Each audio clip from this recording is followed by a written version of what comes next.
¿quién mejor para hablarnos de este tema que Héctor Zagal? Muy buenos días, ¿cómo estás? Hola, ¿qué tal? Eso de qué mejor suena como a que yo estaba en la, universidad medieval. No, Héctor, Tan es que grande estás me veo. muy documentado, muy bien documentado, Oye, por eso es. pues si vayamos al inicio de clases, vamos a la Universidad de Alcalá de Henares, en 1600 y tantos, ya no la Edad Media, primer día de clases. La gente que va a la universidad es alta sociedad. Algo que se solía llevar es ibas acompañado de tu criado, es decir, no ibas, eran mis reyes, ¿no? ¿Cómo así? ¿Y para qué les servían Pues los para los criados mandados, en la escuela? ¿Los libros? Quien Que lleva te los cargará libros, los libros. y esto lo cuenta uno de ellos. Entonces llega y le llegan todos los estudiantes y los juntan, y a sus criados, los nuevos. Y entonces todos los otros señores, todos los otros estudiantes, pues comienzan a granizarlos. ¿Qué era esto de granizarlos? La novatada consistía en dejarlos blancos a escupitajos. No. Esto lo cuenta Francisco de Quevedo en una novela muy divertida que se llama La vida del buscón, que justo son las aventuras no del señor, no del joven estudiante, sino del criado del estudiante. Okay. Pues para que nos hagamos una idea de cómo eran las novatadas en aquella época, vaya que eran duras. Pero también hay algo, los estudiantes pues no estudiaban, como es una tradición, y se llamaban en aquella época los goliardos. Goliardo en la Edad Media era el estudiante que simplemente no estudiaba y que como además hablaba latín, el latín era la lengua de las universidades, era muy fácil ir de una universidad a otra, y los goliardos, como muchos de mis estudiantes de ahora, se la pasaban de intercambio académico, que iban de París a Bolonia, de Bolonia a Cambridge, pues luego regresaban a Madrid, y todo esto era para pasear, y se conocían como goliardos. Pero algo muy importante es que nosotros pensamos que la universidad, hombre, sí era una institución de la iglesia, y en algunos momentos podría ser aburrida, pero tenían algo que se llamaba el fuero. Es decir, las grandes universidades como París o como Bolonia dependían directamente del Papa. Y tú dirás, ¿y eso qué?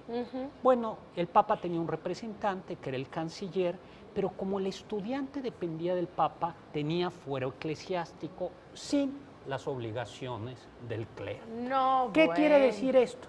Quiere decir, por ejemplo, en París había continuamente broncas. Entonces llegaban los estudiantes, se emborrachaban en una taberna y decían, pues ahí nos vemos sin pagar. Llegaba la tropa y los estudiantes decían, ¿saben qué? Tenemos fuero eclesiástico y como dependemos del Papa, ni la ciudad, ni el rey, ni el obispo nos pueden hacer nada, pues reclámenle al Papa. Y pues, Claro. Y de aquí a que accedes al Papa. Oye, ¿y recomendaciones de qué se necesitaba para estudiar en esa época, por ejemplo? Había preocupaciones ya. Hay un papá, un doctor valenciano, que le escribe a sus hijos que están en Toulouse. No recuerdo ahora el nombre, pero es del siglo XVI, XVII, la recomendación. Le dice a sus hijos, bueno, oye, pues estudia, no duermas demasiado, mezcla el vino con agua, como Un tinto de verano. Verano, sí, para que no se te, No se te suba. no se te suba tanto. Pues porque los estudiantes eran estudiantes, ¿no? Entonces, esa era la práctica. ¿Cómo, tú sabes de dónde viene la palabra beca? No. Becado. Bueno, los estudiantes utilizaban, si hemos visto a Harry Potter, ¿se acuerdan que usan como una bufanda? Sí. Ajá. En realidad, eso no era una bufanda, sino era una beca, que es como una estola puesta hacia atrás, que tenían un color y un escudo. Sí. Entonces, la beca era como el uniforme que indicaba a qué colegio pertenecías. Oye, pero entonces, por ejemplo, estabas hablando de que era burgueses los estudiantes, ¿no? Exactamente. Y nosotros ubicamos la beca como un apoyo económico. Es que ahí ¿Existía? va. Claro, ahí va. Entonces, si tú tenías dinero, tú te comprabas tu beca y pagabas tu manutención en el colegio. Ajá. Pero si eras pobre, tenías que conseguir el apoyo de alguien y ese alguien te daba la beca. Y entonces Ok. eras becado.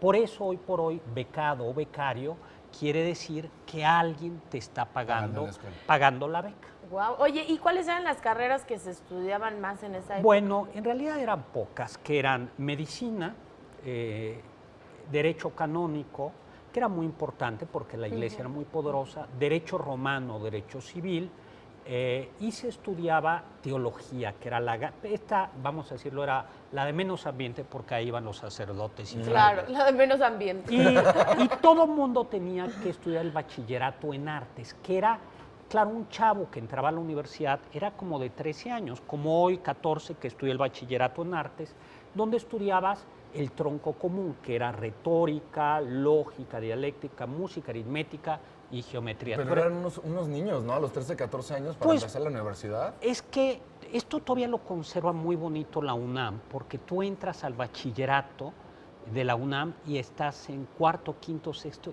pero ya el bachillerato es parte de la universidad. Oye, ¿se calificaba igual que ahora o no? Había 3 calificaciones, ¿no? Non probatus, magna cum laude, que era magna cum laude, y summa cum laude, que era lo máximo. ¿Y había universidad en México? Sí, la Universidad Pontificia de México, que es fundada del siglo XVI y que quedaba por ahí atrás de la catedral. Todavía se pueden visitar algunos de sus espacios. Y era una universidad también no tan divertida como la de París y la de Polonia, pero tenía lo suyo. Tenía su ambiente. Se iban a emborrachar a un mercadito que estaba en el Zócalo, que era el Baratillo. Era ahí donde iban los estudiantes. ¿Y ellos sí pagaban o tampoco? Aquí no tenían tantos No tenían fueros, el fuero. Además era baratillo, dice. Era baratillo. Claro, de ahí venía. Exacto.